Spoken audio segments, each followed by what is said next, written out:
All right, welcome everyone to the OneNKY community conversation moderated by Michael Monks, Link NKY, here at the Erlanger branch of the Kent County Library. I'm Carrie Richardson, shareholder and audit lead at Von Lehman CPA and Advisory Firm. For those of you not familiar with Von Lehman, we're headquartered in Northern Kentucky. We have offices in Blue Ash and Indianapolis, and we're one of the largest privately held CPA and advisory firms in the region with over 140 employees. In addition to our audit and tax, we also offer a wide array of services that many companies benefit from, including human resource consulting, client accounting and advisory services, and more. For more information about Von Lehman, please visit our website at vlcpa.com. We're pleased to serve as one of the sponsors for this event, along with St. Elizabeth, PNC, Duke Energy, and Central Bank. Link NKY is our media partner for this event. Similar to OneNKY's guiding principle of commitment to the community, Von Lehman is also dedicated to serve the community that has supported us for over 75 years. We thank you for engaging with us today as we discuss important topics for our community. We look forward to your participation. And now we will hear a vision from leaders in our community to kick off our program today.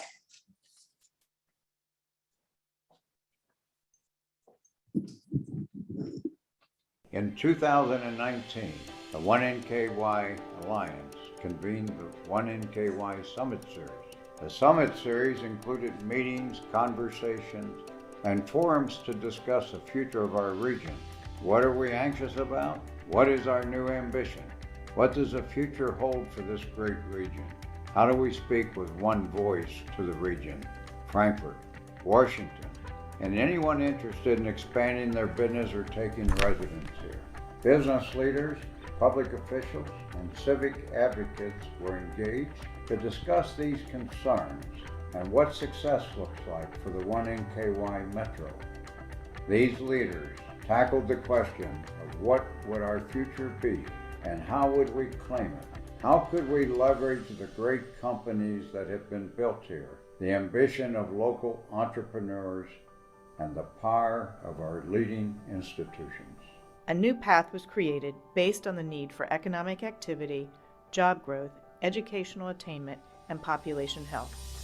A new platform was developed to focus on these efforts and to stake our claim as the most powerful metropolitan economy in the Commonwealth. Bold, measurable goals were set to define the mission of the work, and we face the challenge with grit and determination.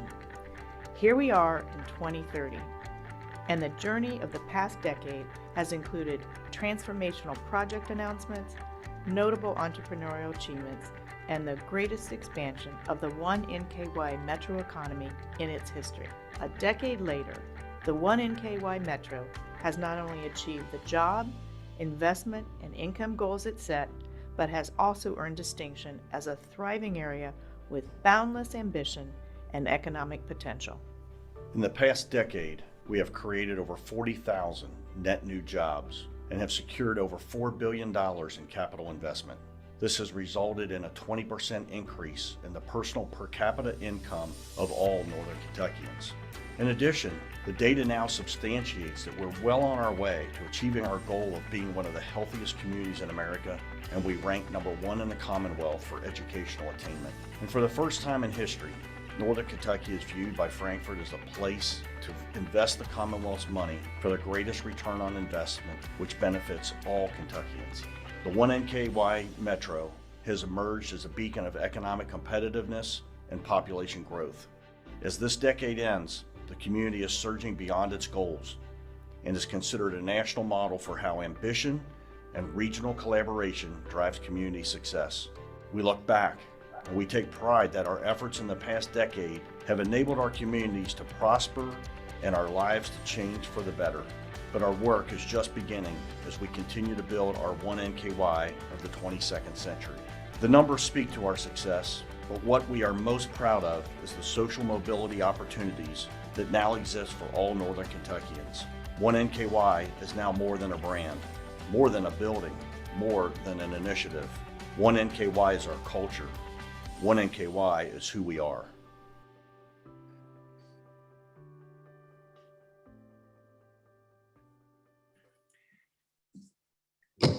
And good afternoon. OneNKY. My name is Michael Monks. I'm the Chief Content Officer at OneNKY, and I'm so excited to be your moderator for this conversation about the future of our region today. And so you've heard that vision and the aspirations that may lie ahead over the next decade. And the question is, how exactly do we get there?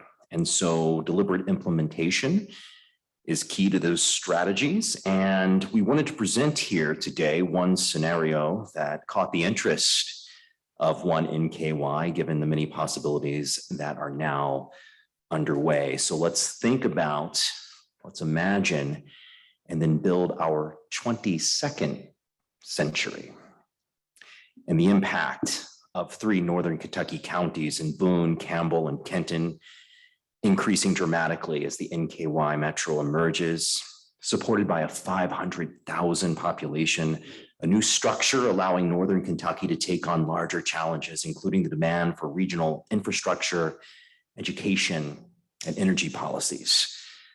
This transition occurred in the early 2030s due to housing, infrastructure requirements, and other socioeconomic needs, coupled with the benefit of proven ongoing operational efficiencies from our government entities. The work began 10 years earlier as elected officials, growth organizations, community and business leaders began creating the conditions for a shared governance model. Shared governance in the region focuses on simplification of business tax structures, providing digital infrastructure that can support business infrastructure, and we make it easy to do business in northern Kentucky. A stronger presence with our lawmakers through OneNKY Frankfurt, and increased lobbying presence, serving as the seed for greater cooperation through regional needs and building consensus to support what is needed to make the NKY Metro structure a reality. So as a result of NKY's increased influence and expanded impact on the Commonwealth and greater Cincinnati region, OneNKY leads the Commonwealth and region as a connector and accelerator for growth and innovation as the community shoots for the moon as an innovation hub across multiple sectors, inclusive of life sciences and e-commerce. A public-private partnership has been effective in partnering with employers across the region to help develop a skills-based inventory.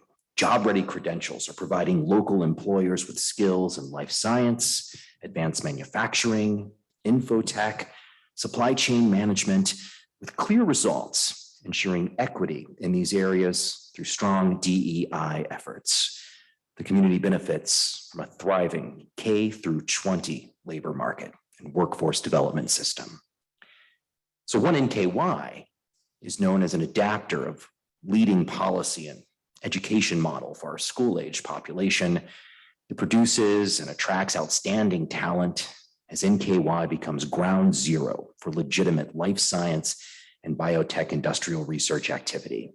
Local investments with Northern Kentucky University, Thomas More University, Gateway Community and Technical College, and industry partnerships produce professionals to support the facets of supply chain management at CVG, which continues to generate incredible advances on the national and international fronts. NKY stakes its claim as the leader on the e-commerce front, as many thriving businesses emerge because of these advances. Talent and opportunity navigate its way to the community as a result.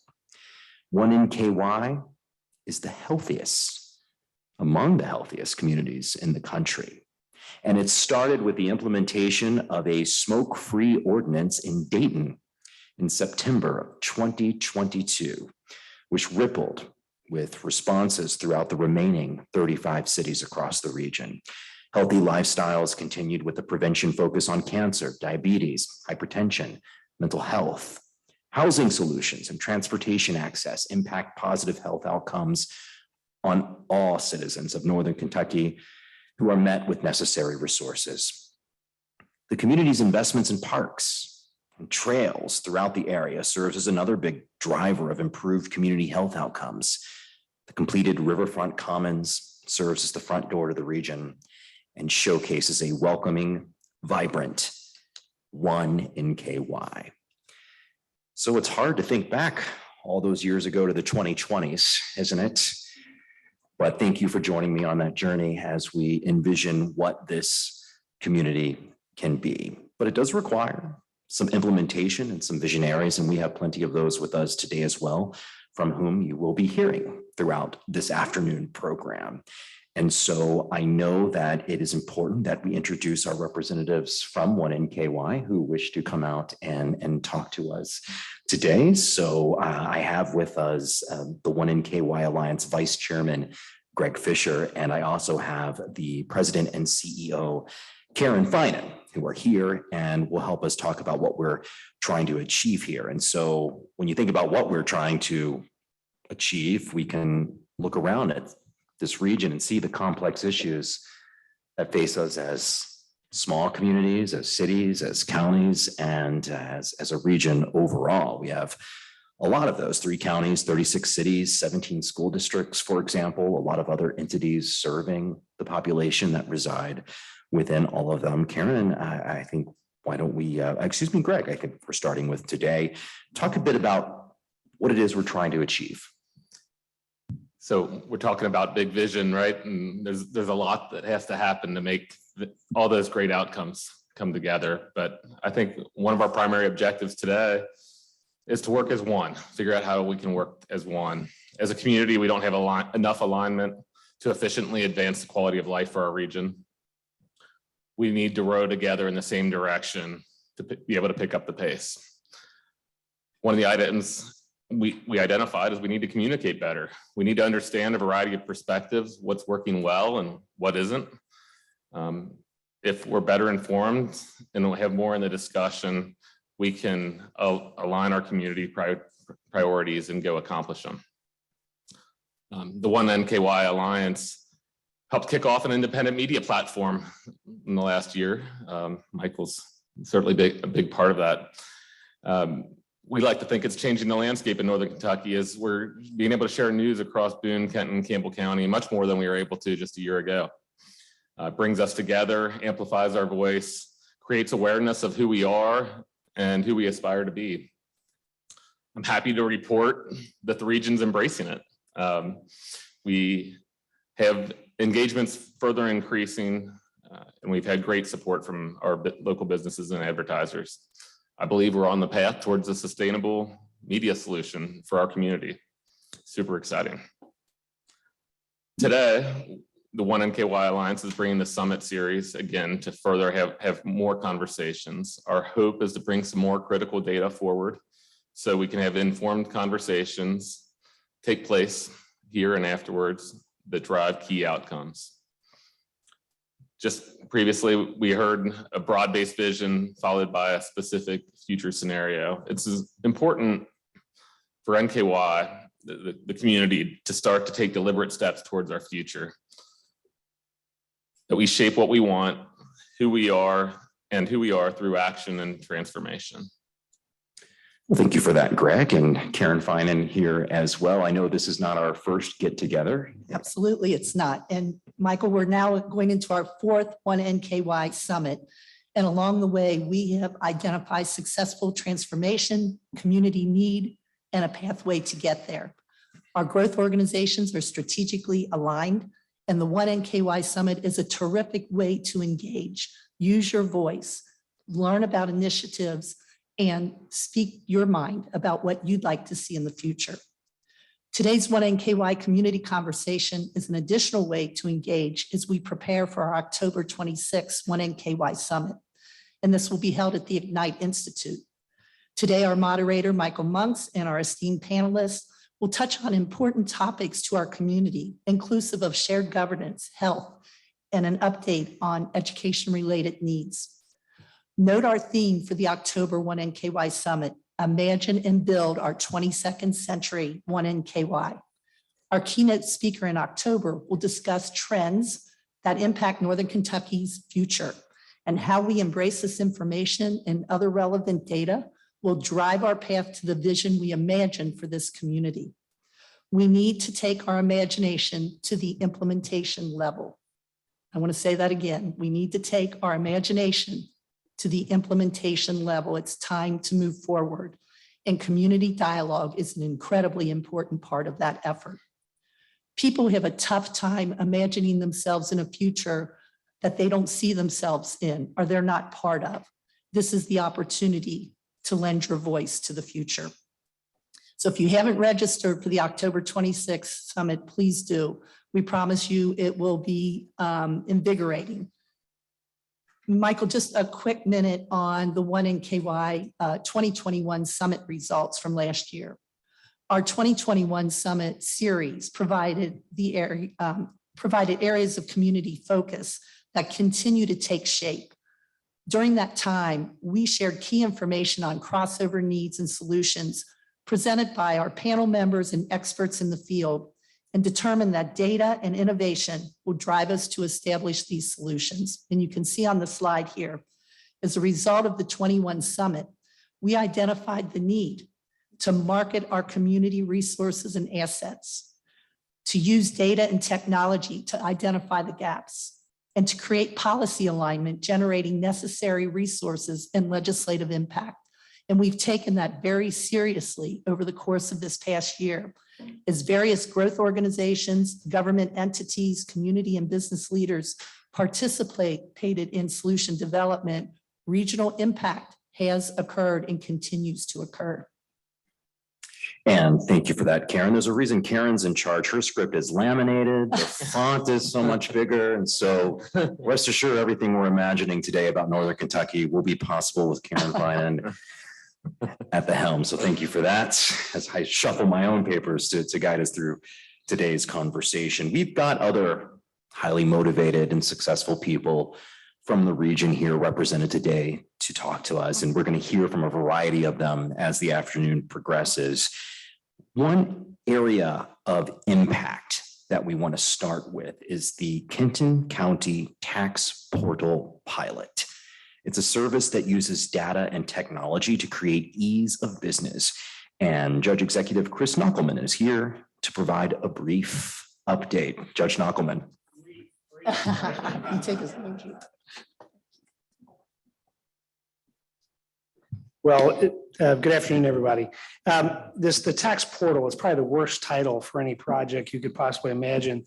And also, I feel very short standing behind this podium. It is extremely tall, but then maybe I'm short. So the issue is what we're dealing with is it's been an outcry from the business community, and the reality that we're collecting. Kenton County collects for all business taxes in Kenton County, the 19 cities, except for one. Covington we do not do for that for. The occupational, business license, net profits, gross receipts, and payroll tax. We collect for those. And it's on a document, it is somewhat on the computer today, and it's on a document that looks as bureaucratic and business unfriendly as it possibly could be. But by the nature of the effort, it has to be that way today. What we're doing, we're putting that on the portal. We're putting it on the web. We should have had this thing done months and months ago, but these things are unbelievably more challenging when you're dealing with 18 cities issues than you are dealing with one. And so we've contracted with a great firm, Seven Hills, which is a programming company, and committed to the investment of this effort to make it easy to pay these very challenging taxes that are unfortunately that exist among this part of Kenton County. It's unlike any other, I would argue, county in the state, and we're going to make this as easy as possible. So we're in beta testing this month. We have developed it. It is not quite doesn't look quite as beautiful as TurboTax or those kind of things, but we're going to be close.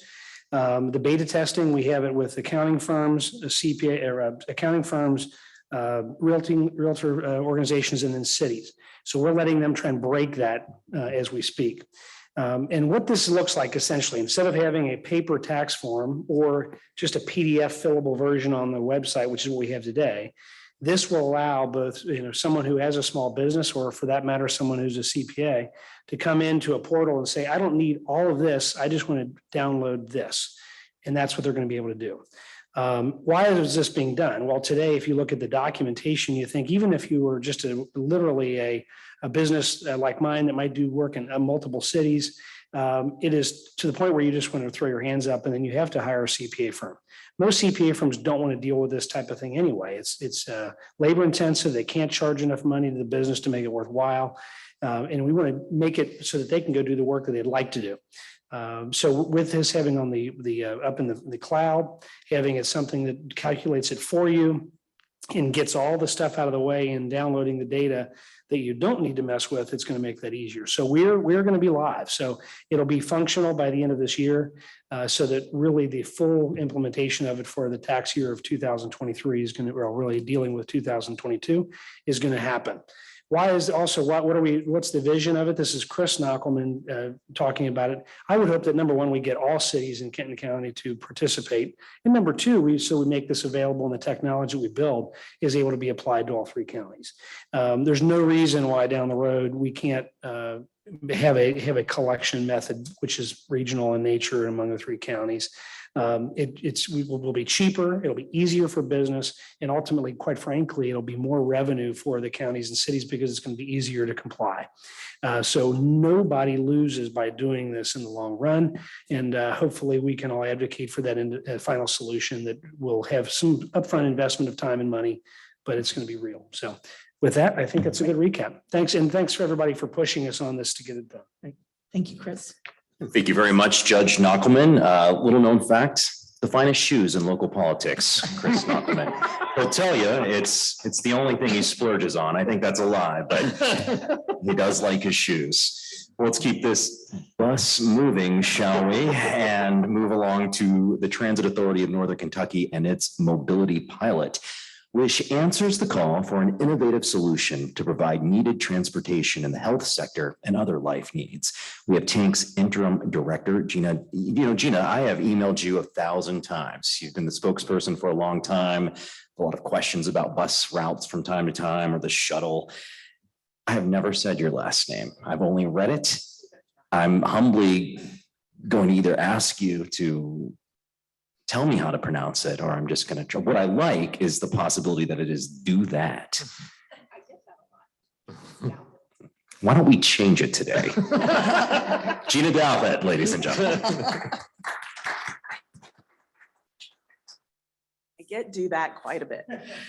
So we all know that transportation is an issue in Northern Kentucky across sectors. People need reliable, accessible transportation to access jobs, educational opportunities, and healthcare.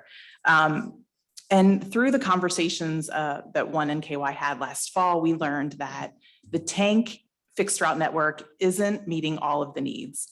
There are gaps. And some of those gaps are affordability gaps, some are accessibility gaps, and some are just confusion. Like, how do I access the available services? Do I qualify for these services? Do I not qualify? So we have kind of stepped back and we're getting ready to embark on a new program. We've started a new initiative to try to make progress on this issue.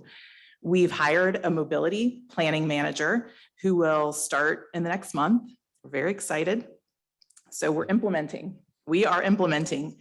That person will begin their work by meeting with all of the stakeholders that identified that transportation is a challenge in their sector. So for instance, we'll meet with St. Elizabeth and we'll say, what within the healthcare sector are the challenges? Are people having trouble getting to their doctor's appointments? Are they having trouble, affording the services that are out there? We don't know yet where those challenges lie, but we know they're out there. So we'll be kind of digging in on what those specifics are. The next step will be, once we know the issues and gaps, how do we resolve that problem or challenge? What solutions are out there that we can use from national experience, from data, from technology? How can we align all of the things that we know to solve the problems here locally? And then we'll begin having conversations with those stakeholders about implementation and resources, and how do we provide the resources and attain the resources to be able to implement the services that need to be provided here in Northern Kentucky. The goal is true mobility for all of our citizens, right? We want everyone to be able to do the things that they need to do in their life and So we're kind of headed in that direction from a transportation standpoint. That's it for me. Thank you so much, Gina. And the South Bank shuttle's up and running again. We're all very excited about that. If we live downtown, hop across to Cincinnati or Newport and back to Covington. Very cool to have that. Karen, are our next guests all coming up individually or are they coming up together? Coming up in the. All right, cool. So we've got more very smart people from around Northern Kentucky to talk to you this afternoon. And this is described as answering the call to market our community resources and assets. So we've got leaders from Meet NKY and Triad. Julie's not here, right? No. Okay, cool. Gotcha. And so why don't we start with, we got Lee Kroom from Triad. Lee? You said very smart people. You should start with Julie. We'll go down in smartness as we go. Well, you can come up here and crack a few jokes, and when they don't go well, she'll clean up. A role she is no doubt familiar with, so. Well, thank you for the time here today. I'm going to talk to you about data-informed community, which is a channel of work that we launched this year.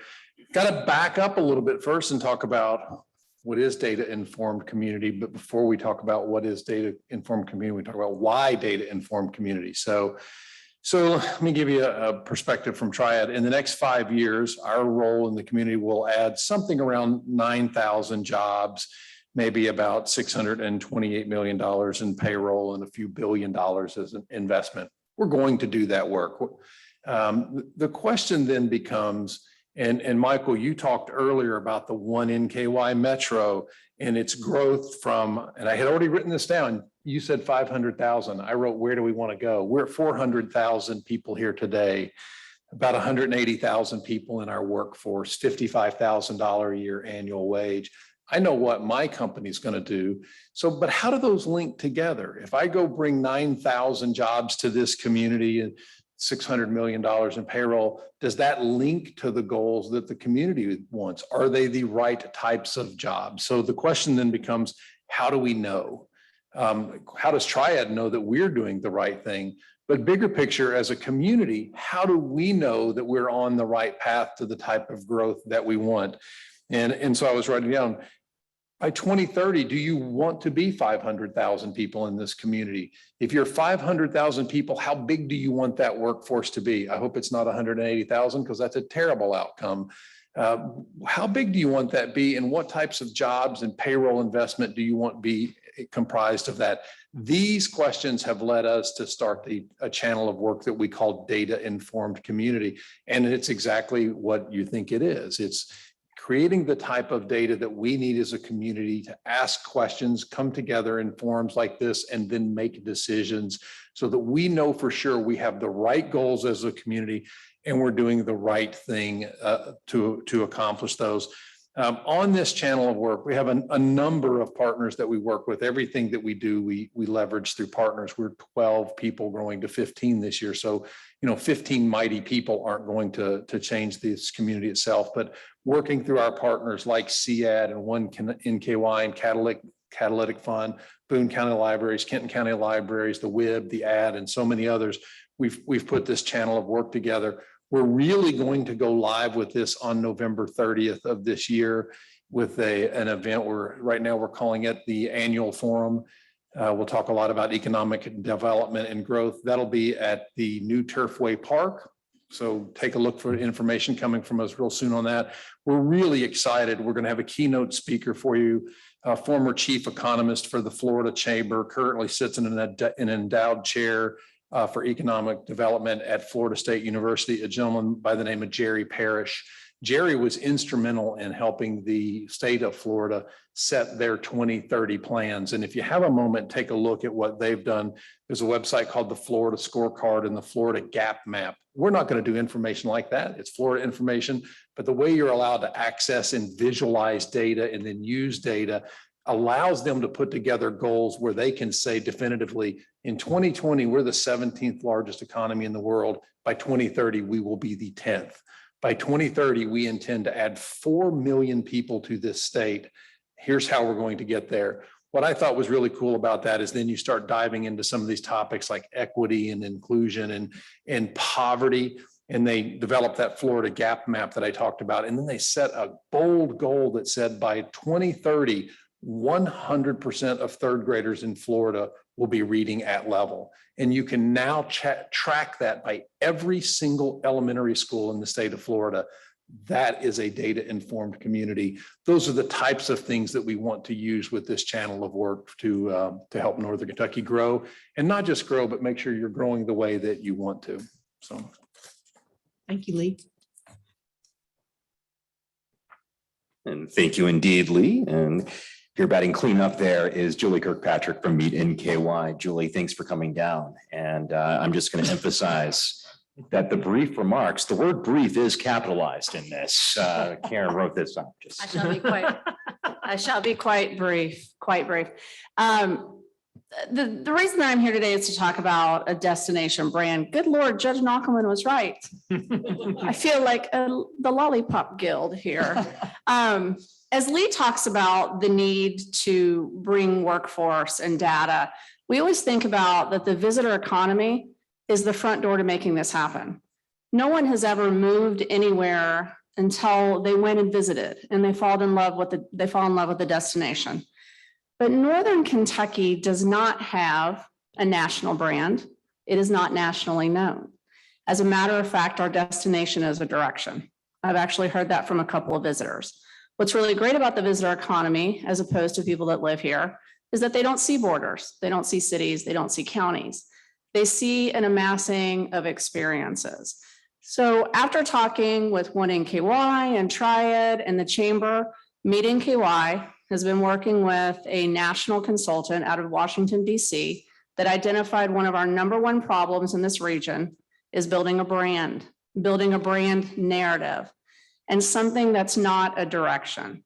If you don't know, in the past, a lot of our branding has been aligned around being the southern side of Cincinnati, the south of Cincy, the north of Kentucky, but that doesn't do a great job in explaining who we are, why we're vibrant, where we're going, and we're very, very excited to take on this work in alliance with Triad, the Chamber, OneNKY, Horizon Funds, all of our partners, and also find something that everyone here can fall in love with. So thank you. Brief.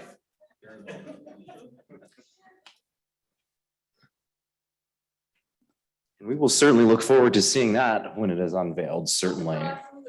All right, lots of frogs. I hope that's not the brand. Northern Kentucky, lots of frogs. See how well that looks at the airport. Okay, so we had some great examples there, Greg. So can we talk a bit about the outcomes associated with creating policy alignment, generating necessary resources, and their legislative impact? So one opportunity that the OneNKY Alliance took on was the OneNKY Frankfurt project located at 418 Capitol Avenue in Frankfurt. It's within walking distance of the Capitol and all our legislators. The facility was heavily used during the budget session, and various groups, community and business leaders continue to use it for events and a co-working space. It's truly NKY. It's helped our brand. We're better known in the state because of it. It's a great gathering spot for us and our community. The access to that and having that available to our community has led to strong success during the legislative session, thanks to the work of our local elected officials, the Chamber, and many others. And we were grateful for the OneNKY Frankfurt during the legislative session. Lincoln KY was. We were able to broadcast from there conversations about legislation that would impact our region and our state. And so we certainly put it to good use, and we're glad that it's there. So we want to continue now with our shared governance portion of the conversation. Does that mean you're leaving the stage? I think Brian's All right, here. Greg, are you leaving too? Or are you hanging out with me in the big podium? All right, we're moving on to shared governments. And we know that Northern Kentucky's presence in Frankfurt and with our legislators, important.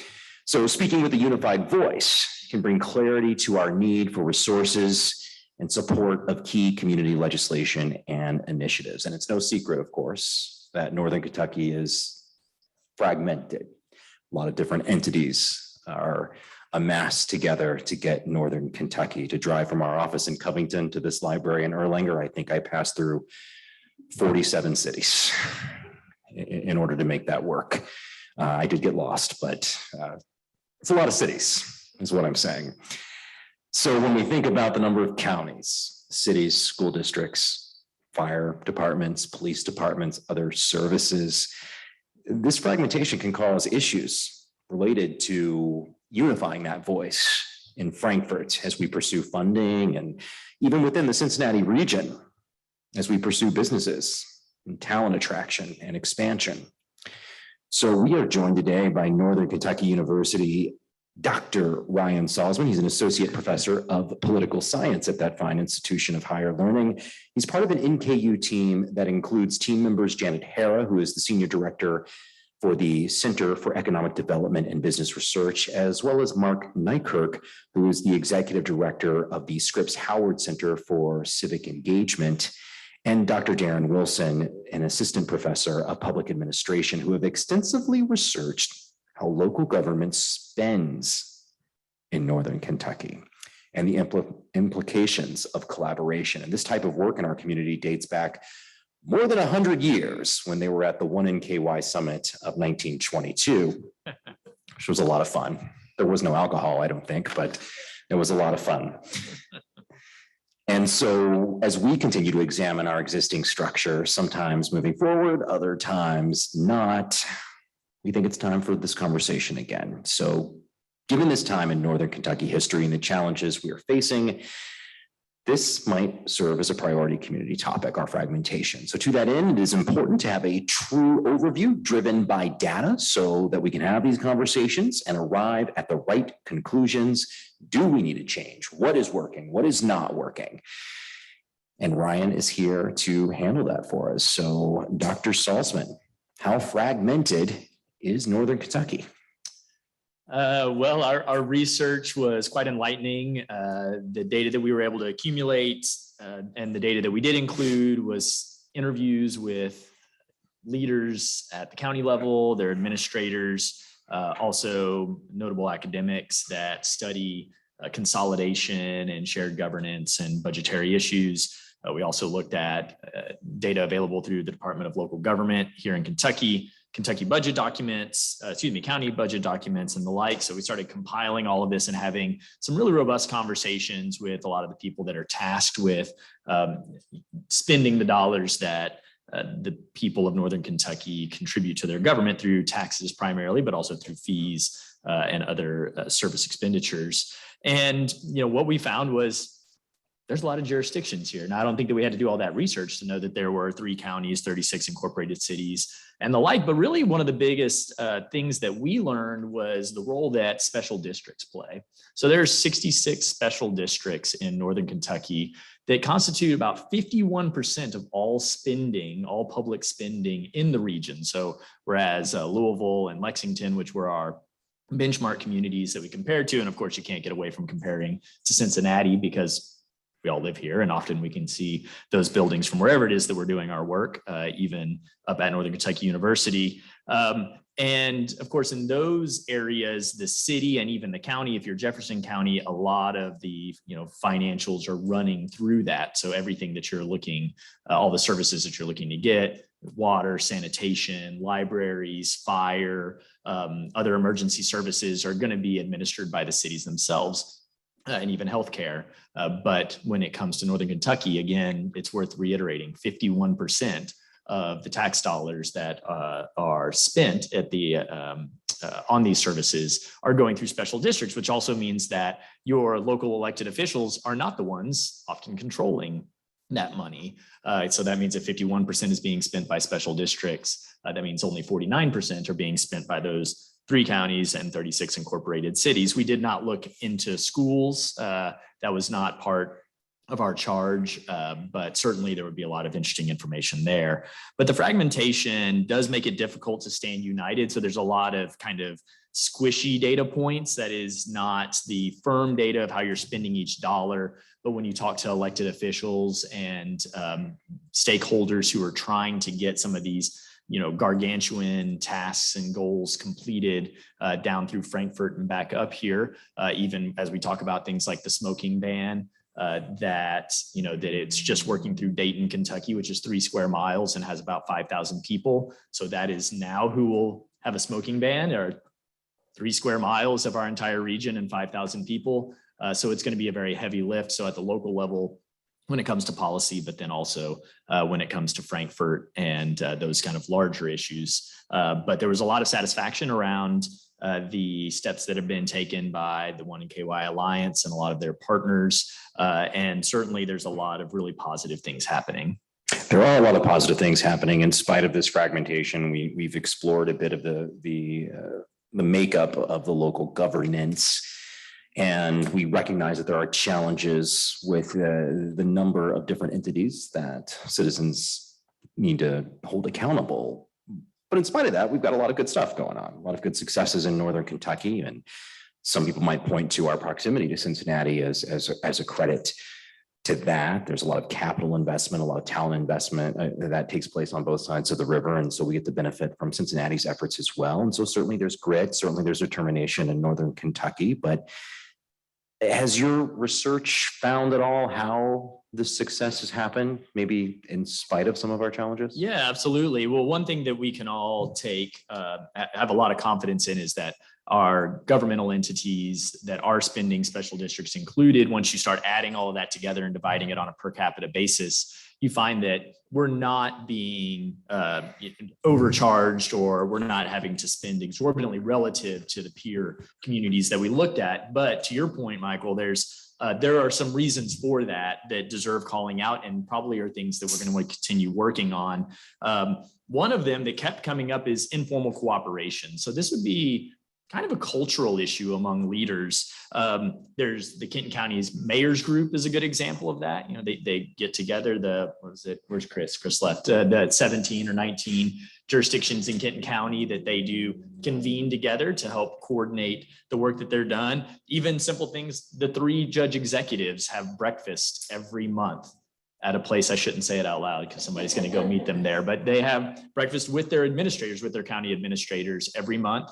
And so they're able to touch base and collaborate and stay up to date on what they're doing. And I don't know that you would necessarily find that even in larger jurisdictions within the same bureaucracy. I would be curious to know, does the city of Cincinnati, do all of their department heads sit down once a month and have breakfast together and collaborate? I mean, that's really a very positive thing that we found. It's kind of hard to measure, but it is worth calling out for sure. And then of course, tremendous number of ad hoc meetings that are convened, task force and the like. So that's one thing that's important. Others, as we move kind of up the level of formality, interlocal agreements, many interlocal agreements between communities that exist.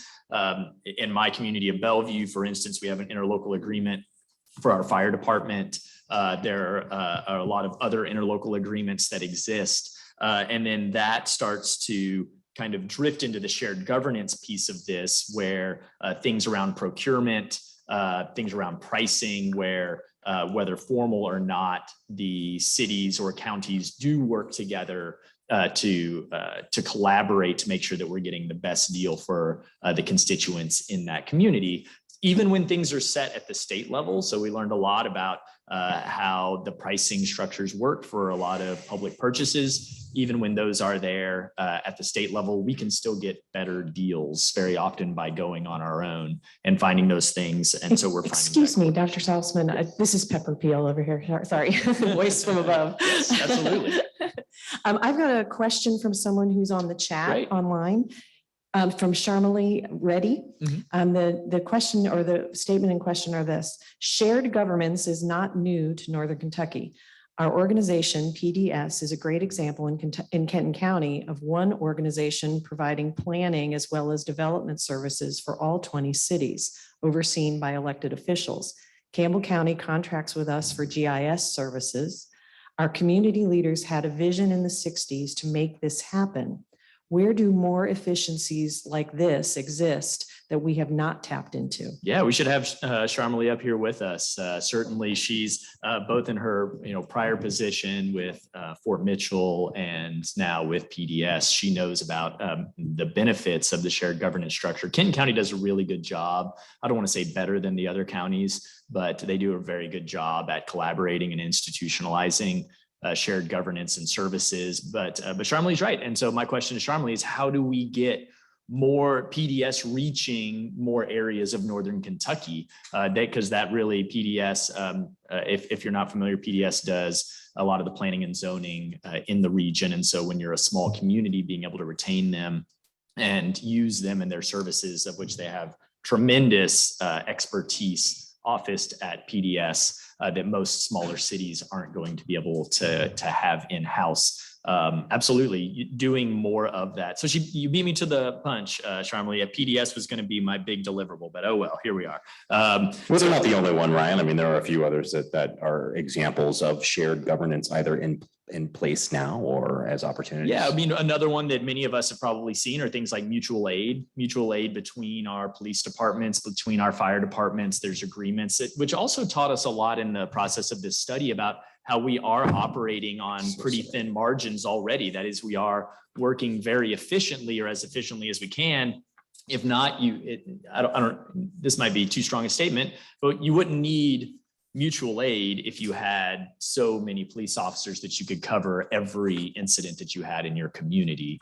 So that's another, I think, really good example of that. But then also some other wins, as we think about special districts, potentially creating new special districts, even though there are 66 of them, or potentially consolidating other special districts.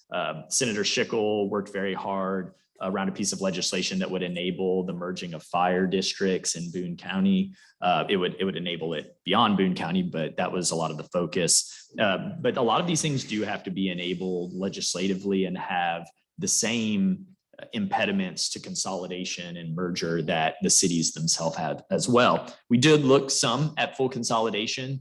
It's not something that happens a lot, and we knew that that was going to be not the most immediate need of the community, but would be happy to have discussions with anybody that's interested in learning more about what we learned as it relates to full consolidation, kind of nationally and historically. All right, Dr. Salzman, I believe if there are other questions, we will take some now. Is that voice from above still monitoring the submissions, or is there anyone in the room who might have some questions? Our library executive director, Dave Schroeder, has the mic and will come right up to your table if you have one. Thank you. Shane. Dr. Salzman, I know you mentioned education was not part of what you studied for this, but knowing that education outcomes are so important to attraction, retention, all of our community development outcomes, we recently saw Silver Grove take the courageous step to dissolve and merge into the county system. We've got some of the highest performing school districts adjacent to some of the lowest performing school districts in the state. Where does that conversation begin? Where is it now? And just what's the status of it from your perspective? Yeah, I would be interested. We have, I think, when we think about cooperation, I think about the co-op and what the co-op is able to do. They're really impressive. And of course, that's a state level agency, even though I don't think it's exactly public, but I would be curious what their thoughts would be on that. Silver Grove was in a very unique position, but I think it is worth noting that for the size of Silver Grove, for the financial issues that Silver Grove had, it was still a monumental step for them to, and individuals had to run for a school board on the platform, essentially, of consolidation or it wasn't consolidation, excuse me, it was dissolution, that they were going to dissolve their district and then seek to join their area, their geographic area in with Campbell County. So just by thinking about that process, you're asking school boards to make those decisions by and large outside of crisis, outside of financial crisis, that the state would step in for. But you're right. Of course, I would add to that, you can go into CPS and find one of the top schools in the nation in Walnut Hills, and you can likewise find very struggling schools. So consolidation doesn't necessarily get you to where everybody has that similar performance, but certainly the ability to transfer resources, which I think a lot of what we were looking for and thinking about in the project that we were doing is something that should always be considered. How are we sharing resources? But things like the Ignite Institute would be an example of that, probably a good example of that. And then I'm sure that if we had school officials up here and experts, they would share similar things, but it has to be a part of the discussion. It has to be a part of the discussion. Silver Grove would be worth visiting. I covered that as a journalist. I covered just a couple of years prior, they dissolved their police department. So Silver Grove has been a model of doing a lot of what this organization has been talking about. And now Silver Grove is a member of South Bank Partners, and there are investments being made in their communities. Their correlation is probably worth exploring. Okay, we're gonna, interesting. Husband and wife question tag team. I like this. Hi, Tara.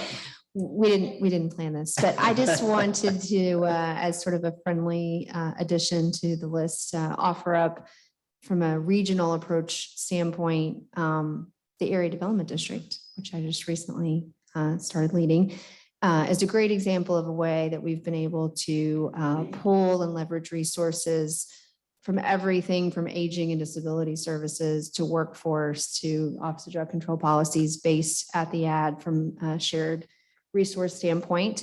So would love to talk to the team more about, how can we add that to your list? Yeah, absolutely. And I will echo your sentiment that the benefits coming from the Area Development District are very important for the smaller communities. I know that in Bellevue, we use the salary survey that the ad puts together every year as we're considering changes to that. Are there further questions? Yeah, please. No, we're online. So if we I'm could use the sorry. I'm microphone. sorry. This is Jim Ubel. All of these successes had to start somewhere, and you've got personalities throughout. Talked about the number of municipalities we have here. We have 37, I guess, is what you said, Ryan. How did we see the initial success that planted that seed, and then how did it come to fruition? Examples wise. For Silver Grove. Any of these, well, Silver Grove, I think I have a good idea of that. We've got police and fire. Who was the impetus to that? Was it an individual? Was it a leader? Area development? How did we get those things to where they came to fruition and they were an accomplishment? Yeah, separating out issues always makes something easier to deal with. I think we all experience that in our personal lives as well. When something seems overwhelming, you start to separate them. But yeah, each of these were taken on an individual basis, and they're being constantly reconsidered on an individual basis. I believe that Covington is now withdrawing from some of the SD1 stormwater stuff. So these things do ebb and flow. I'm sure that Mayor Meyer would talk about issues that they've had in their relationship with SD1 and where they are in terms of, I don't want to, the word privileged isn't right, but obviously Covington is a large city, and are they getting and are the people getting what they want? But yeah, historically speaking, a lot of these have kind of come up organically, and I think you're right that it's a city administrator and or a mayor saying, we need some help with this. Who can we go to? You usually, like everything else in your life, you kind of go to your neighbors first, hopefully, or the people that are closest to you. Bellevue and Dayton, we work very closely together. But even in our communities over the last 4 years, we've seen major change in Mayor Cleaves being elected, Frank Warnock coming on as city administrator, Ben Baker being elected, Jay Fawcett coming on as city administrator. And I have witnessed firsthand how that's increased every opportunity they can to work together. They do, whereas before it was somewhat begrudgingly. So I think to answer your question, it's been surprisingly individualistic and individual problem based. Jim, it is certainly crisis motivated in a lot of cases locally. When you think about the Kenton County Consolidated Dispatch Center, there were just as recently as a decade ago, just as recently as maybe 6 years ago, there were 3 dispatch centers serving Kenton County Police Departments, the Kenton County Police, the Covington Police, and the Erlanger Dispatch Center. Covington was facing a fiscal crisis that a mayor, Chuck Shepherd, who was appointed following the resignation of his predecessor, came in and said, we've got to do this, or we're going to go over a fiscal cliff. It was a financial crisis, and that motivated them to finally take the plunge to merge with Kenton County, and Erlanger, I think, saw the benefits of that and followed suit. Bromley dissolved its fire department for similar reasons. It's in crisis mode. And so I guess it's a bit of a combination. There is some forethought from some leaders, and then some organizations or entities find themselves in crisis and have to take the plunge. And I think we could say, and as we sit here in 2022 and we're thinking about implementation for a lot of these things that we were thinking about prior to the pandemic, one thing that could tap the brakes on the implementation is ARPA money. So the money that is coming in from the federal government is allowing for a papering over of problems that would have existed that might have brought about not necessarily a crisis, but some kind of motivation to take that next step, whatever that looks like. Now but this is, these are good things, though. I don't want to act like communities getting funds to pave roads and the like is a bad thing, but it may slow it down. So kudos again to OneNKY Alliance for really leaning in on this and saying, let's think about the individualistic side, the personalistic side, and why we know that these moves are good. Well, it's interesting, Ryan, that you would bring up the type of funding that some local entities can get, federal, charitable, whatever, is in a way, communities like Bellevue, where you serve as a councilman, might not be as competitive in getting a significant project funded as it would be had it been a part of a larger city. Is that correct? Yeah, it could be. When we think, this is one thing that did come up, mostly in discussion, it's kind of a hard thing to pin down with the numbers, but when you talk to the experts, this kept coming up, that economic incentives, certainly the ability, when the city of Bellevue has a $5 million budget, what kind of incentives can we even begin to offer to somebody who wants to develop the riverfront? And where do you even go with that? Whereas a city like Covington, much less all of us together or at the county level, it'd be a very different scale for sure. You got a good ice cream store on the main drag there. It's it's a big sell. Pretty worth checking It's a out. big sell. Now, I would want to jump in though, and when we think about special districts, I know I said, well, how about, adding another special district after talking about how we have so many of them. But one thing that did come up, and I think it speaks to what Julie was talking about and Liam, a lot of the sentiment in terms of quality of life, is that we don't have the ability to fund major parks projects in the same way that they can across the river. And so that's something that's very exciting when you were to think about what if we had a park special district, or what one of those opportunities would be having significant money for a Smale-like park or a Washington park-like facility. Dr. Ryan Salzman from Northern Kentucky University, thank you for being with us today.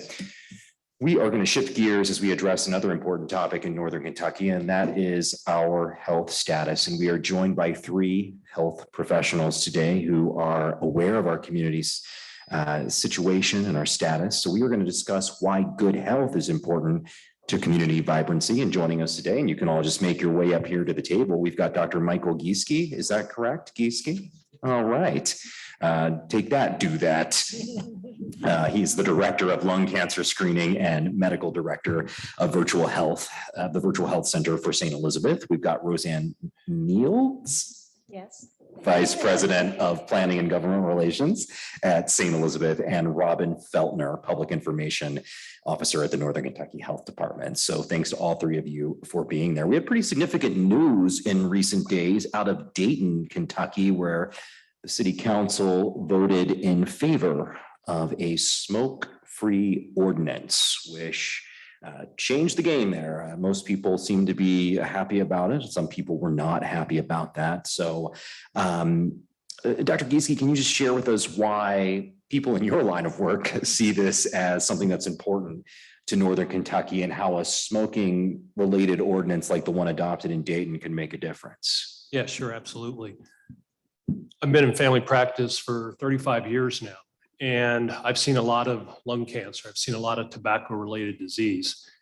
And I'm primarily responsible for running our lung cancer screening program, which is a screening program for cancer. Equally as important is prevention when it comes to preventing lung cancer and tobacco-related diseases. And it's not just smoking, it's secondhand smoke as well. Secondhand smoke, just like smoking itself, can cause not only lung cancer, it can cause esophageal, stomach, liver, colon cancer. It can cause kidney, bladder cancer, and cervical cancer as well. It contributes to sudden infant death syndrome. It exacerbates asthma in children. And it really contributes a lot to the healthcare costs of our community and our state.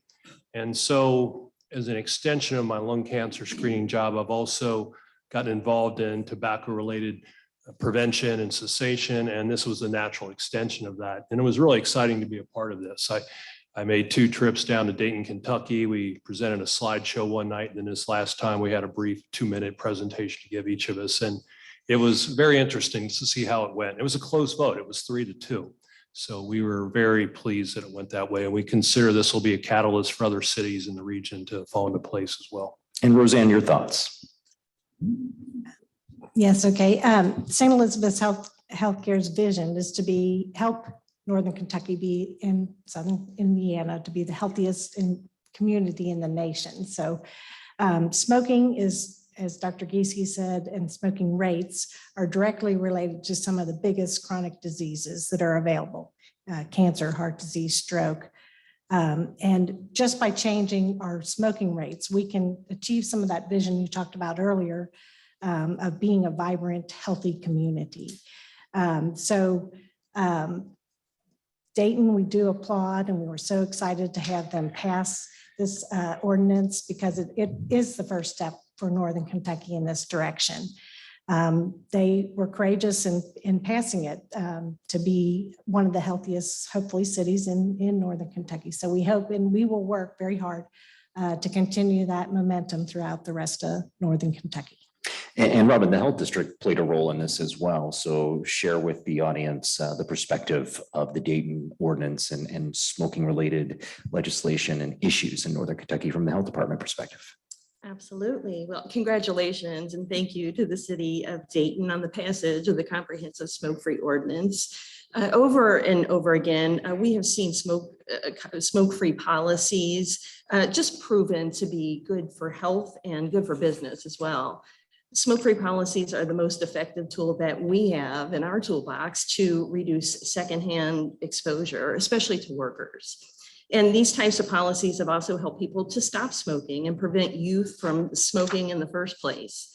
And Kentucky is spending close to $2 billion a year, with $2 billion a year on healthcare associated costs due to smoking, and it's completely preventable, absolutely preventable. And you know, I grew up in Kentucky and in Highland Heights and Fort Thomas, and I know we are a proud people. And I know Kentucky wants to do better. Adults and youth and even pregnant women are some of the highest smoking rates in the nation. So I know as Kentuckians, we want to do better. And the way that we can do that and protect secondhand smoke is to implement these policies and these ordinances.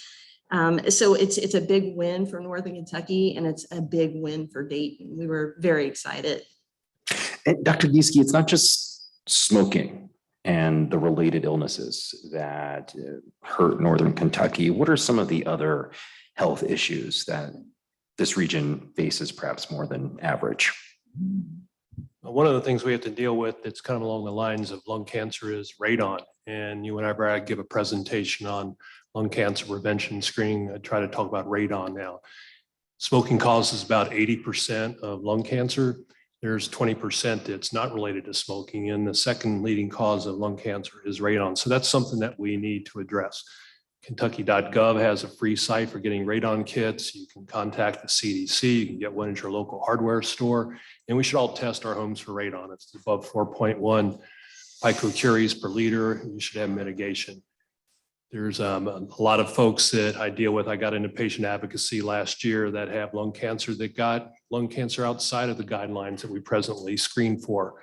And a lot of these are young females, and a lot of these cases are due to radon. An interesting thing happened in the history of cancer. If you look at all cancer mortality in the 1950s, 60s, 70s, and 80s, the higher socioeconomic classes, the rich folks, had a much higher rate of cancer than the lower socioeconomic class. And what happened with time, and the reason for that, to address your question, Michael, is that the rich folks had some bad habits. They were heavy, they smoked, they drank, they didn't eat good foods, they didn't exercise, And what happened over time is that the lower socioeconomic folks, they got smarter and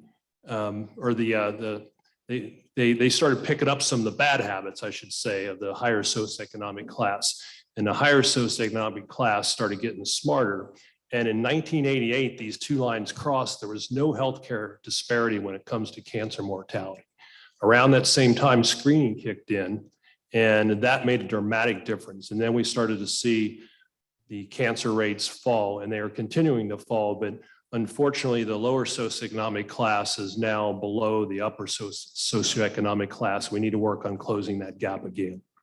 And Roseanne, outside of the problems we face, we did hear Dr. Salzman reference parks moments ago. They're important to communities, right? And so having access to robust recreation opportunities and fitness opportunities, those can play a role in combating people ever starting to go down the path of bad health choices.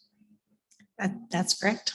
Definitely activity and healthy behaviors, healthy eating, all weigh into health outcomes and health status. So we definitely have a lot of education and prevention opportunities. Screenings probably fall into that category, but encouraging people to move, just to move and get out and take advantage of the parks that are going to be here in 2030, right? And the bike trail that's going to go all the way down the river. So definitely have that.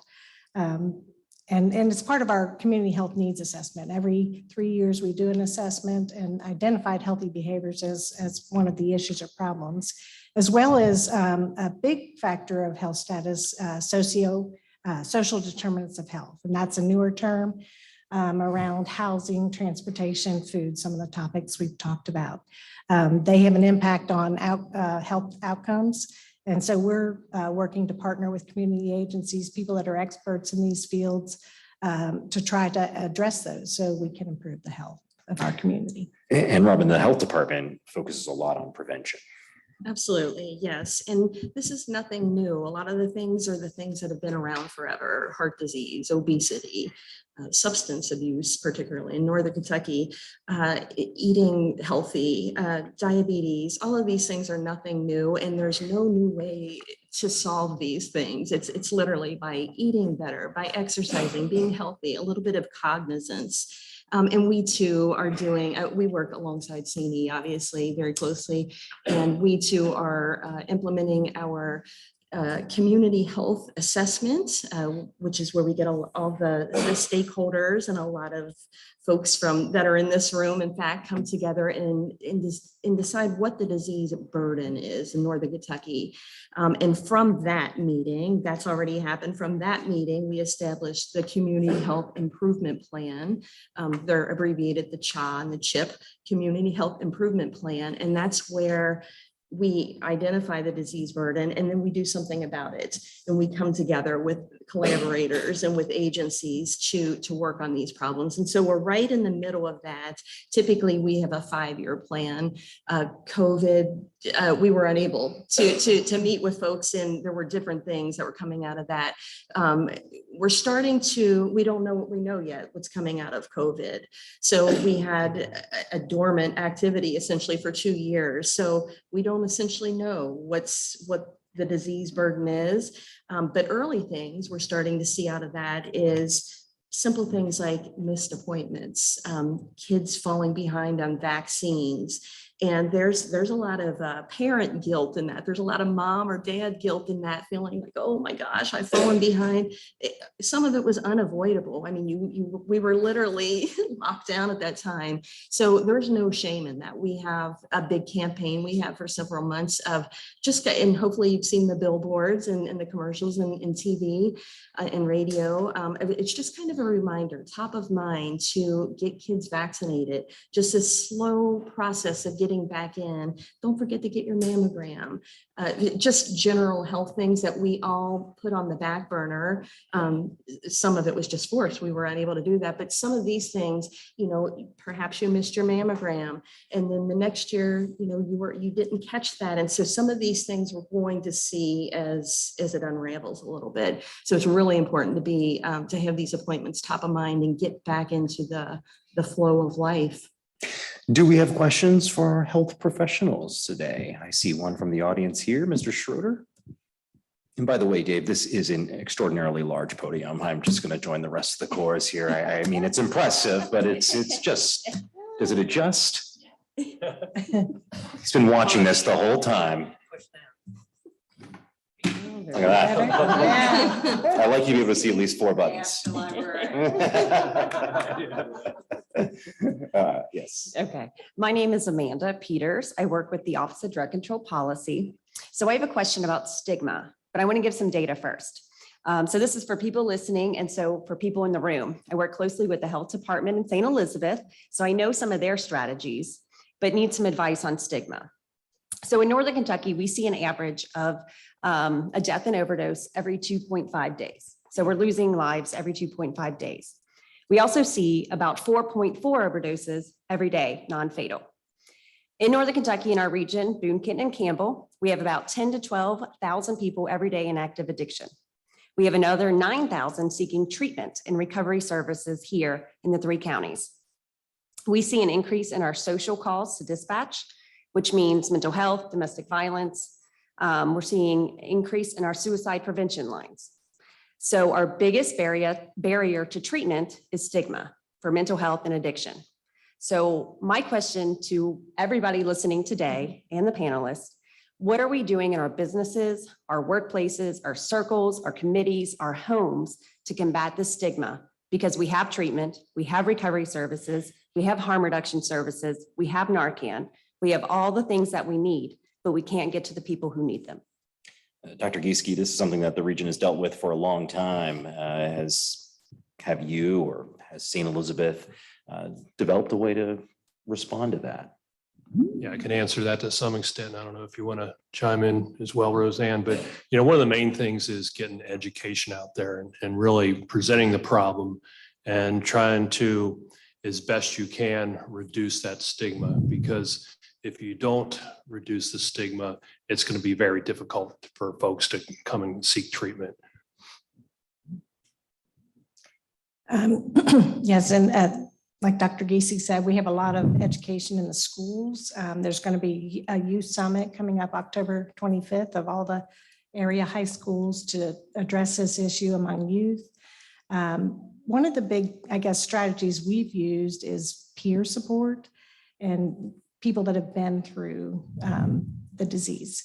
And it had great results with our Baby Steps program. So mothers who have substance use disorder that are pregnant and going to deliver, getting them into treatment. We work with peers that have also been through that to get them across that line. It is a challenge. It's something we think about every day. But I think, little by little, working in with all kinds of different partners and people, we can get that out there. Yeah, let's take it.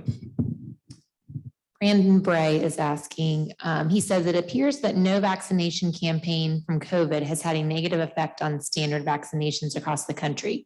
What are we doing to get people back to vaccinating? You had referenced that, Robin. Is there some sort of campaign that the health department is undertaking? We talk about it. We talk about it incessantly. We talk about it everywhere we can. We are obviously affiliated with a lot of agencies and so forth. And like I said, we are doing everything we can to have that message. We realize not everybody's connected to the health department on Facebook, as much as it pains me to say that. Not everyone is engaged or seeking that messaging. So that's why we had to go bigger, and we are being a little bit more top of mind with digital advertising, with billboards and radio and TV, and just providing that education. I think it doesn't occur to a lot of people that so many kids have fallen behind on vaccines. And today I just had a communications call with all of the schools in the district, at least all of the communicators that were on that call. So any way we can reach out and collaborate with anyone, the health department is very eager to have that conversation and call them to the table. We're always happy to collaborate and educate folks, but we did a little bit more of a, we had to go out a little bit bigger in our marketing campaign to get that engagement with a lot of folks that just aren't connected with the health department. Anyone else for a health professional? Stay, yes, in the back. The microphone will come to you, so our online audience can also hear your question here today. Well, my question is dealing from the Black perspective. Okay, and I did some research about Kenton County.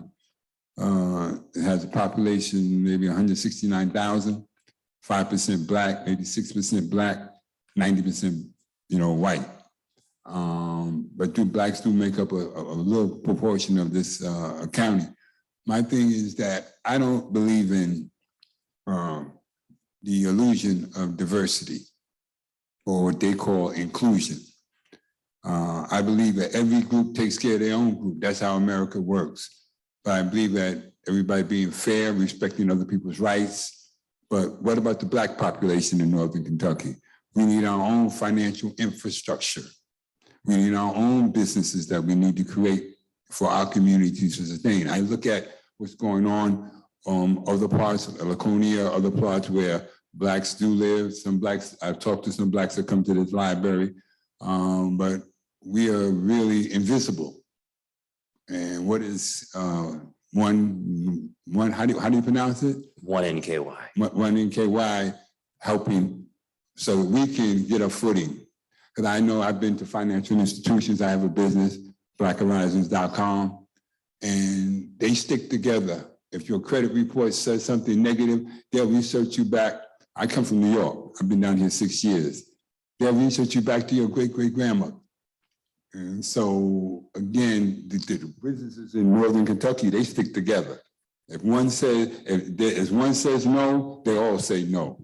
And so that's why I'm looking for, as far as the Black community, we need to create our own, and we need to help to create our own, A lot of people say, well, why don't you people pull yourselves up by your bootstraps? We would do that if we had some boots. And so I'm looking to work with OneNKY so that we can get, our own infrastructure. We can get funding to support ourselves. I look at this library here. If Blacks are 5% of the population, there's not one Black person working here. Not one. And that ain't right, So again, we have to make some changes. You talk about inclusion, diversity, I don't see it. You know what I mean? So, but I believe in every group helping each other. You know what I mean? And so if we can get any kind of financial seed money or any kind of support so that we can build our own financial infrastructures, because that will help deal with all the social ills that are in the Black community in Kenton County. I hope, well, first, thank you for sharing your perspective. It's an important one and isn't often talked about at anything in Northern Kentucky. So thank you for coming and thank you for raising it. It's something, a lot of us have thought about a lot more than we used to in ways we never had before. Doesn't mean we're necessarily doing the right thing yet. There's a learning curve that's deeper for some of us than others. This organization that I do not represent, I'm only moderating this forum, did mention at the top that this is an area that they want to see the region improve upon. So what are the specifics of that? I can't say. I don't know if the organization is prepared to say, but Karen, if you'd like to address, I'd be happy to welcome back Karen Finan to speak on behalf of OneNKY to address issues of diversity and others. Thank you for those comments. I mean, as we look at diversity efforts in Northern Kentucky, we know they need to be increased, and our organization is not the only one with that as a very strong focus. I think all our growth organizations and a lot of businesses have come to realize that we do need to be different. And when it comes to just something as simple as population attraction, the ability to accept people, help them pull up by their bootstraps is going to be incredibly important.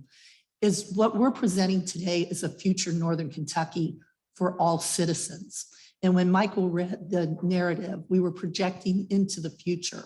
And our vision for that is for all Northern Kentuckians to be able to have world-class standards in health, in education, and enjoy those same things. We mentioned earlier, we need to take our imagination to implementation, and that's part of the diversity efforts. You're right, we need to do more. And as Michael alluded to, we it's not, has not been top of mind across Northern Kentucky for a long time. But I will tell you that it's become an awareness factor among many people. In a while, Fernando will talk about Moonshot for Equity, which is part of our education focus. And that gives us great hope. It was launched last year as part of a coalition between NKU, Gateway, Miami, and Cincinnati State. And so we're excited to hear some of the progress that has been made as a result, because I think it creates a roadmap for what we can do. So not one answer. We know that we have a lot of things that we can do. It has become very important to actually do tangible things versus just talk about it. And I think that's where you see the community right now. People are starting to do things and pull others in much more than at least I've ever seen in this market.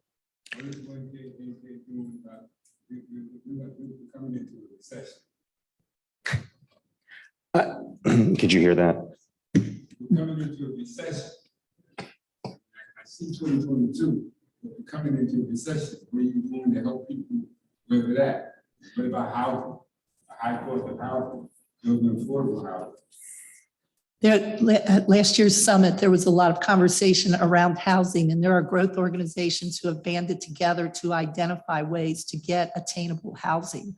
There's also a group called the Horizon Fund, who has given out many grants during the time of COVID to help with housing subsidies, to help with educational subsidies. So in a lot of ways, Northern Kentucky has come together, especially during this COVID time, to supplement and assist folks that need that help. And the plan is for that to continue. And I don't think we got to hear your name. Would you mind sharing it with us? All right, well, welcome. Glad you're here. And I'm sure that if you signed up or joined up, your perspective will be further appreciated in any future events or conversations. So thank you for that. And thank you to our health professionals who are with us today. And we do appreciate the time you gave us. I think we're going to move on to education now. So we do appreciate the perspective you all shared, and you got it. Our time doesn't allow for an extensive conversation around education in Northern Kentucky today, but we did want to provide an update.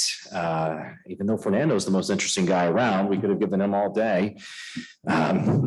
We do want to get an update on education. Is Dr.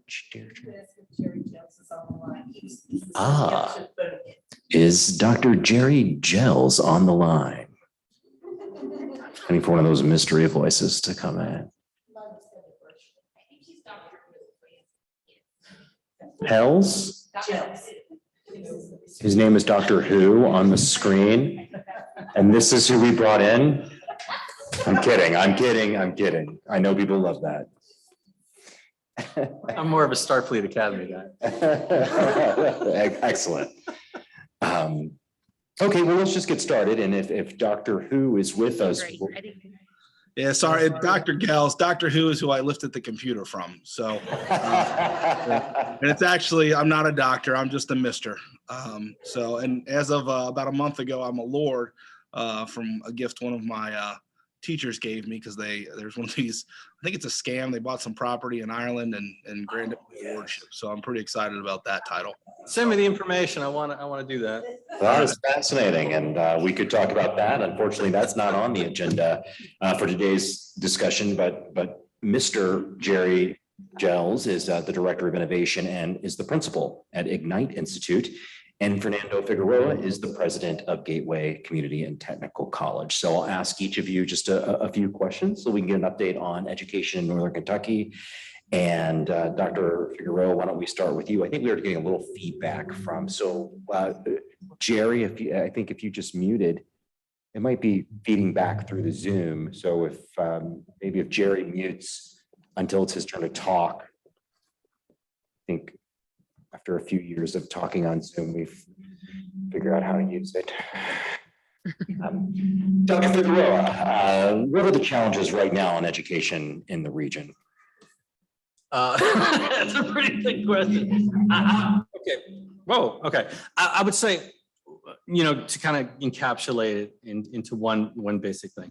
Last year, we did an assessment of 10,000 students in Northern Kentucky at 14 area high schools.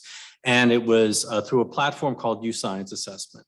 And one of the key things that we found out from that is that while we have many of our students coming up through the high schools that have competencies that could be effective in, allied health and nursing, that could be effective in advanced manufacturing, that could be, in many of the key target sectors that we are looking for in Northern Kentucky, but very few have interest in those fields. And so, when we talk about education, the programming is one thing. Graduating people with competencies is one thing. But if we don't have, again, as part of our value in Northern Kentucky, an opportunity to share with people, like, here are the industries, this is where your talents can be used. I think that right now has come into high relief since that report came out. When was that, Tara? In August?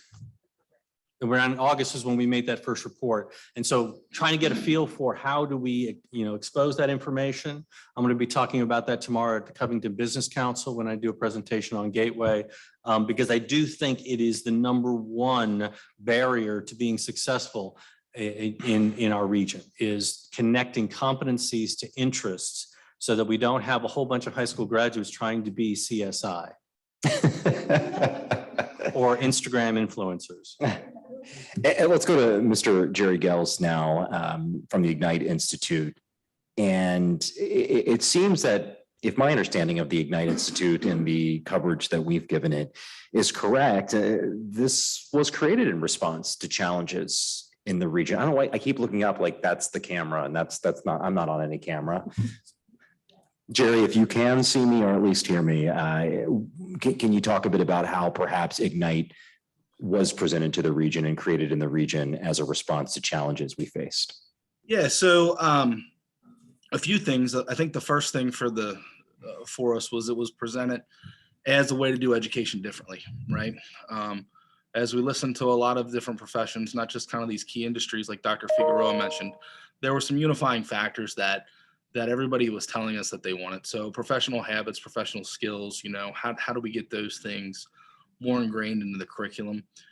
And then, how do we move the work that students do away from just paper and pencil to give them real world application across many fields? But as Ignite kind of further, the plans for Ignite kept getting sculpted away. What we turned our focus to is the high need areas of the region. So we did we looked at different areas, and we had to do a job search from the epicenter of Boone County within 50-mile radius. And we found that within the core areas that we were looking at, which are design, engineering, nursing, allied health, if you will, logistics, construction, and anything in the computer realm like IT, computer science, programming, there were somewhere around 55,000 job openings within a 30-day period when we first went with Ignite. So we saw a huge need, and I think those were the employers that were really saying that something needed to be done. Also, right around the time you had the kind of hunt for the Amazon headquarters, and that was one of the things that they said they didn't come to Cincinnati for, was because of kind of that we weren't necessarily even meeting the high growth, high need job demands that there were now. And so that's when we decided to kind of focus down on what we have. And so, which is really important, right? Because it gives a lot of kids a different perspective early on, not just in your junior, senior year, but your freshman and sophomore year. It's allowing those touch points to inspire them and make them understand what's expected of the field and show them they can be successful in these fields. Jerry, can you share with us some good news, some successes perhaps from Ignite, or what you're seeing in general in education in Northern Kentucky? Yeah, so one of the things I want to tell you is that when it comes to what we do with students, the first thing is we have to look out for students more than we have to look out for the industries, right? So one of the great things that we looked at as we were preparing students is we partnered with NKU Thomas More and especially Gateway. And I can't say enough for the work Gateway has done with us. They've been just probably the best asset that Ignite has. And we wanted to make sure that our kids, if they came through 4 years of Ignite and they didn't want to be an engineer, that they had a lot of opportunities in front of them. So one of the big things that was important to us is making sure that our kids had access to the general education dual credit classes that are accepted and needed from almost every major across the state of Kentucky. So last year we had 85 kids graduate with well beyond those dual credit, those general education courses. And when kids finish with 30+ hours, they're 95% likely to graduate from college in 4 years or less, which is a huge statistic. So that's one huge success. We had 40 kids graduate with associate's degrees, 10 of which had 2 associate's degrees last year. We had 2 juniors graduate with associate's degrees. And this year we're on pace for 78 kids. So that's one of our biggest successes, right? So hopefully a lot of those kids go into the industries that what we've prepared them for. But if they don't, they have a very leveraged position. The next thing that's been really, really great is about 35% of our kids that take on an internship stay with that company and in contact with that company at least 2 years after they graduate. In some cases, we have kids that continue to work with them that are starting to graduate from college now. So that's another big thing in terms of recruiting. We're showing that kids that have an interest in those fields, that have a deep relationship with that organization that has interned with them, that they're staying on with that organization, which is always part of the dream. Dr. Figueroa, we heard Gateway referenced there in the successes. You're in a lot of the schools around the region, helping young people earn higher education even before they finish their secondary education. But beyond that, what are some of the successes you can point to from Gateway's perspective in recent years? So we conferred 2,700 credentials at our May of 22 commencement. That was represented by about 800 students that graduated. We average about 1,000, but of course the COVID impact being what it was. But our enrollment's back up again, and we're looking forward to, I think, the coming years and providing more qualified and credentialed people into our workforce. We received a $25,000 grant from Duke Energy to support our line worker program. And so we'll be doubling that. So there'll be more people that are able to work in those fields, which are really good fields here in Northern Kentucky and Greater Cincinnati. And I think one of the more exciting things is that next week, we'll be opening up our welding training facility at the Urban Metro campus at Madison and Fifth. We're also going to be working with advanced manufacturing down there, as well as industrial maintenance and computerized manufacturing. So there are and HVAC. A lot of great things that are going on with the programs that we're offering. The River City Network and our River City schools have been a very powerful program, very similar to Ignite, but focused on the river cities and career and technical education hubs for them. And then our great work that we've done with the Career Center under Tara's leadership at the WIB when she was at the helm there, now at the AD. I'm looking forward to more strong partnerships across our region for Grow NKY and other efforts. Tell us about the Moonshot for Equity. It was touted last year as a coordinated program with NKU, Gateway, Miami, University in Ohio, Cincinnati State. What impact is this program creating here? I think the first stage or phase of it has been the awareness and understanding of where the blind spots are, right? And where have they been in Northern Kentucky and in our educational institutions. And out of this partnership with a company called EAB, that's kind of spearheading the national Moonshot effort. What we have focused on is the 4 institutions, Miami of Ohio, NKU, Cincinnati State, and us. We're focusing on hold reform because across the country, individuals have been prevented from graduating or matriculating from one semester to another because of a library fee of $25. And so we don't have a lot of fees at Gateway because of the way we're structured at KCTCS with the state. But we're looking to see if there are any financial barriers that are unintended or that provide no value, that particularly overrepresent people of color and people that come from stressed economic situations. We're also focusing on our emergency grants. One of the institutions that was focused that kind of helped create the Moonshot was Georgia State University, and they discovered that they were losing about 90% of their junior to senior matriculation because of $400. And so they created emergency grants to help them get through so they could graduate and become part of the workforce. And then the one that we've been working on, particularly with NKU for the last 5 or 6 years since I've been here, and really, amping up the focus on opportunity and expanding opportunity is through our transfer programs. We have a very strong gateway to NKU. We have a River City Promise that works with our River City schools with NKU. What we're now looking for is, are there programs that are transferring with higher rates or overrepresented rates of white students as opposed to our students of color? Does economic status lead you into certain programs versus others? And we would just want to make sure that our programs that have the greatest value and impact in terms of workforce development as well as wealth development, that we have equal access and equal trajectory of students. The challenge is going to be for our region is the very things that this gentleman was talking about in the back of the room, which is how does our Chamber of Commerce really advance on its game of diversity, equity, inclusion work? How do our banks up their game? How does our real estate, organizations up their game in terms of really allowing the levers of wealth development to come together in Northern Kentucky for all our citizens?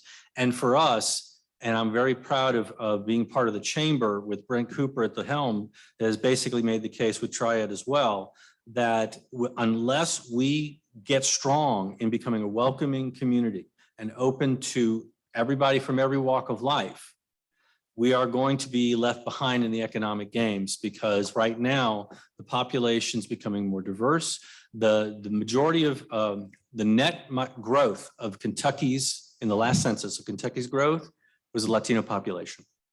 And so if we do not grow in awareness and leveraging our folks of color and from various backgrounds that have been underrepresented in the past, we're going to be in trouble. Another stat I want to leave you with is that in the state of Kentucky, there are 16% of high school graduates, 16% of high school graduates that we don't know what they do. They don't go to school, they don't have a job, they just kind of disappear. And that's 16% that is then lost to the greater good. So those are things that we're working on together. And I would highly encourage this gentleman to get in touch with the chamber, particularly with their new chair that'll be taking over as of tomorrow. His name is John Hawkins. He's a Black entrepreneur and one of the movers and shakers here in Northern Kentucky that has a lot of the same passions and concerns that you do. And thank you, Dr. Figueroa. Thank you, Dr. Hu. And I'm going to now take some questions. What do we got? We have one online from Brandon Bray. Is there anything specific the schools are doing to get kids involved in trades? It takes 6 months to get an electrician, carpenter, or plumber to fix something, and it takes 6 months to get a computer fixed. Okay. Yeah, so I can answer. Go ahead, Jerry. Yeah. So a couple of things. First of all, what you have right now is a huge issue with being able to hire people to teach people to do those jobs, right? So since 2008, the ending salary for a teacher in Boone County was $66,300. If you adjust that for inflation today, that salary would be around $85,000. Not counting this year. If you go through 2020, that salary would be about $85,000. So we're about $6,000, $8,000 off of what we should be paying teachers, just in adjusted for inflation. So to hire somebody that has that kind of skill to teach kids to take a job doing what teachers are paid for just isn't attractive right now to find the labor to be able to teach the kids. So that's one issue. The second issue is a lot of those programs is there's a lot of age restrictions to have them on site to be doing that work. So I don't have the age restrictions, actually, believe it or not, in engineering firms or into some of these healthcare areas. I mean, there is some in healthcare, but not as many as construction. But the age of 18 is an issue. Now, they've passed legislation in the state of Ohio that allows those students to be insured, and the state government handles all those comp claims and all those other liabilities. So that would be something that I think our state legislator, if they would assign the same thing, would be one solution to that problem. But everybody's aware of this, right? Like, everybody understands we want to have people skilled in trades, but between the red tape and just the salary, I mean, I'm having a hard time getting English teachers right now, right? Like, let's be honest too, a lot of people that chose education chose it because it offered them a lifestyle that they could have a family with. Their schedules and things like that made it easy to raise, a little bit easier to maybe raise children. But now with the pull factor of being able to work from home an English teacher can make $3,000 to $2,000 a month and not have to pay for childcare because they're working for social media organizations. So you have a lot of things that we would like to accomplish, but until we address the compensation for educators, we're going to be in a serious situation, and especially for the higher demand jobs, right? The higher demand fields, it's a lot harder to attract. And we're talking construction, we're talking plumbing.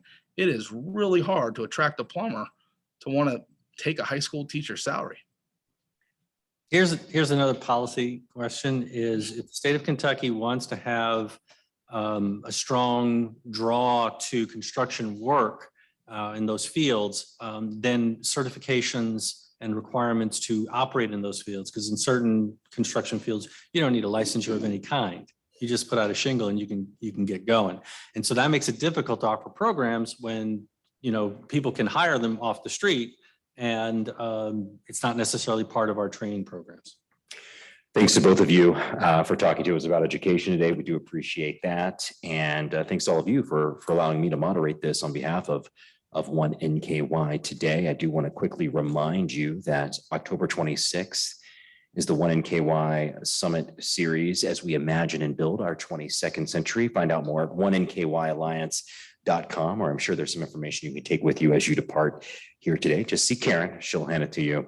And so to say a further goodbye to all of you, I want to welcome Jim up here to the stage as well. Jim Ubell from Central Bank, a OneNKY board member. Jim, thanks so much. It's all yours. Yeah, you can adjust it, see how high it goes. See if we get close. I have a loud voice. So first of all, thanks to all for participating today and showing up. This is an extremely important thing as we move forward here in Northern Kentucky.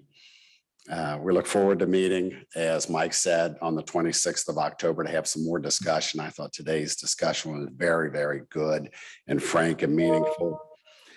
We talk about imagine and build as we move to the 22nd century. Imagination is great. We're sharing thoughts, we're building, but at the end of the day, we talk in our meetings, One Northern Kentucky Alliance, that unless we put things in place and we can measure results, we've done nothing. I mean, we've talked about improving our region and not being the third-class citizen between the other two big cities for as long as I've lived here. And so we are committed to, the team is committed to not just putting things in place, but measuring results. So you need to believe in us as far as that goes. We are proud to be a sponsor of today's events and the summit going forward. And I'd like to also identify our friends at Von Lehman, St. Elizabeth, PNC, Duke Energy, and of course, our media partner, Link Northern Kentucky. Thanks to Mike for moderating this afternoon. You did a heck of a job keeping the cattle where they needed to be and keeping us on focus. I also like to thank the panelists. Great information, a lot of things to give thought to before we get together next. So I appreciate that very much as well. See, what else do we want to add? I don't know if we're going to put up on the screen some upcoming events. Karen. Starts with tomorrow night, the chamber dinner, please, if you're not planning on attending and you have the availability to, I think it'd be worthwhile. It's a great event. If not that, if you see any other events that pique your interest or fit your schedule, please plan on attending. So this officially closes tonight's program. Again, thanks for being here and we hope to see you soon.